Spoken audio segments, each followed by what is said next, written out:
एक गांव के बाहर एक आश्रम बना था जहां एक गुरु बच्चों को निःशुल्क शिक्षा देते थे। गुरु काफी विद्वान थे, लेकिन कुछ दिनों से बहुत चिंतित नजर आते थे।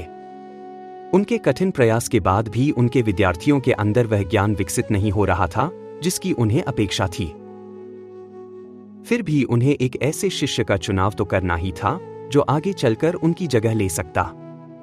काफी सोच विचार के बाद उन्होंने अपना उत्तराधिकारी चुनने के लिए एक परीक्षा रखी। वह आश्रम के 4 सबसे बुद्धिमान शिष्यों को गांव के एक खाली पड़े भवन में ले गए।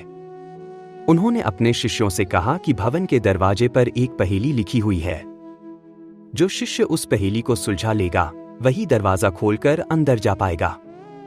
जो शिष्य सबसे पहले अंदर जाएगा वह आश्रम का अगला गुरु होगा और इसके साथ ही वह भवन के अंदर रखी हीरों से भरी एक थैली का मालिक भी होगा।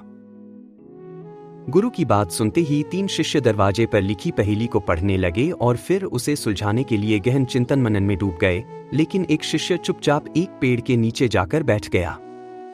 वह कुछ देर पेड़ की छांव में सुकून से बैठा रहा, उसकी ठंडी ठंडी हवा का आनंद लेता रहा, फिर उठकर मुस्कुराते हुए दरवाजे की तरफ बढ़ा।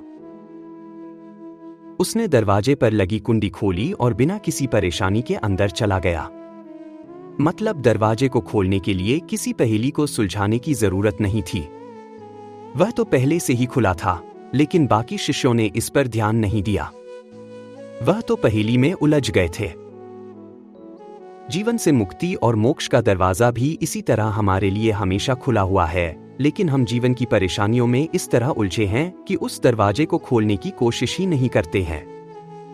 हम सांसारिक उलझनों को ही वास्तविकता मानकर अपनी पूरी ऊर्जा उसमें लगाकर दुख और सुख के जाल में फंसे रहते हैं, लेकिन ज्ञान प्राप्ति के लिए आगे बढ़ने का प्रयत्न नहीं करते हैं।